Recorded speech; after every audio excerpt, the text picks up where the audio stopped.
अस्सलाम वालेकुम बच्चों, आप तमाम का इस्तकबाल है ऑनलाइन क्लास में। ये मशगलाती पर्चा हम हल कर रहे थे। जमात चाहरुम EVS माहौलियाती मुताला, ये पर्चा हम हल करने की कोशिश करेंगे। आप सभी जानते हैं कि हम माँ बाप के साथ रहते हैं और हमारे साथ हमारे भाई बहन तमाम मौजूद रहते हैं। ये एक ख़ानदान कहलाता है। एक ख़ानदान में माँ बाप बच्चे ये तमाम होते हैं और तमाम ख़ानदान एक जैसे नहीं होते। बाज़ में जो है बाज़ ख़ानदानों में दादा दादी चाचा चाची तमाम मिल के रहते हैं। इसको मुश्तरका ख़ानदान कहा जाता है, यानी बड़ा ख़ानदान। और बाज़ ख़ानदान ऐसे होते हैं जो सिर्फ माँ बाप और उनके बच्चे होते हैं। ये छोटा ख़ानदान यानी महदूद ख़ानदान कहा जाता है। आप ये तस्वीर में देखिए, ये कौन सा ख़ानदान आपको नज़र आ रहा है। यहाँ पर देखिए बूढ़े शख्स है, यानी दादा दादी माँ बाप है, फिर उनके चाचा चाची वगैरह तमाम और उनके बच्चे मौजूद हैं। यहाँ पर आप अपने मर्ज़ी के लिहाज से यहाँ पर नाम लिखिए, अफराद ख़ानदान के नाम लिखिए और अफराद ख़ानदान से इसका मवाजना कीजिए, कौन कौन रह सकते हैं। यहाँ पे लिखिए आप दादा दादी चाचा चाची और भाई बहन चाचा चाची के बच्चे वगैरह यहाँ पर मौजूद रहते हैं। इस तरह दूसरे सवाल में आपको ये करना है कि आपके तमाम अफराद ख़ानदान की तफसीलात बताइए। आपके दादा का नाम यहाँ पर लिखिए, जगह में यहाँ पर लिखिए दादा का नाम, दादी का नाम।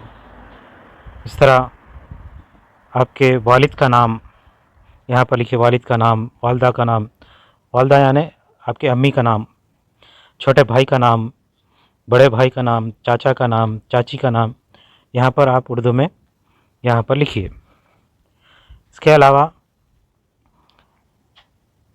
तीसरी बिट है मुनासिब जोड़ लगाइए। वालिद के भाई क्या कहलाते हैं? वालिद के भाई क्या कहलाते हैं? बोलिए बच्चों, आप यहाँ पर अच्छी तरीक़े से वाकिफ़ होंगे। आपके वालिद साहब यानी अब्बा के भाई को क्या कहते हैं? अब्बा के भाई को चाचा कहते हैं, तो यहाँ पर सी डालिए। इस तरह आप हल कर सकते हैं। वालदा के भाई को क्या कहते हैं? बोलिए बच्चों, वालदा के भाई को मामू कहते हैं, तो यहाँ पर यह जगह पे ए लिखिए। इसके बाद वालिद के वालिद साहब को क्या कहते हैं? वालिद यानी आपके अब्बा हुजूर के अब्बा, यानी आपके वो दादा जान होते हैं, तो यहाँ पर ई लिखिए यहाँ पर। उसके बाद वालिद के छोटे भाई का लड़का, आपके वालिद साहब के छोटे भाई यानी आपके चाचा, उनका चाचा का लड़का क्या कहलाता है? चचाजाद भाई, यहाँ पे बी लिखिए। इस तरह और एक पांचवा है चाची के शोहर। चाची के शोहर यानी वो खुद चाचा होंगे, यहाँ पर डी लिखिए। इस तरह आप पर्चे को हल कर सकते हैं।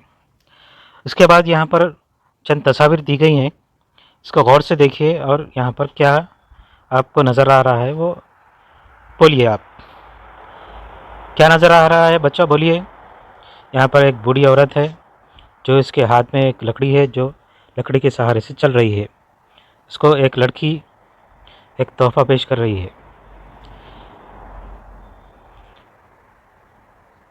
यहाँ पे दूसरी तस्वीर में देखिए, एक लड़का बैसाखी के साथ चल रहा है, उसकी पैर में लुकनत है, पैर तो यहाँ पर बैसाखियों के साथ चल रहा है और उसके साथ मौजूद बच्चे उसकी मदद कर रहे हैं। इस तरह मदद का जज्बा हमको फ़रोग़ देना चाहिए। जिसकी भी मदद हम कर सकते हों वो हम मदद करें। इसके बाद देखिए, लड़का बैसाखी के सहारे चल रहा है, क्यों? क्योंकि उसके पैर में लुकनत है, उसके पैर में ख़राबी है, या जो है उसके पैर पोलियो ज़दा है। आप यहाँ पर लिख सकते हैं। दूसरा सवाल देखिए, क्या आप जानते हैं कि दादी अम्मा ने लकड़ी क्यों पकड़ी है? क्योंकि वो ज़ईफ़ हो गए हैं, बूढ़े हो चुके हैं, उनको चलने फिरने में दुश्वारी होती है, इसलिए वो लकड़ी के सहारे चलते हैं। उसके बाद पांचवी बिट देखिए, तस्वीर में दी गई अशिया किन लोगों के कारआमद आती है? यहाँ पे देखिए क्या नज़र आ रहा है बच्चों आपको, ये आईना है, ऐनक,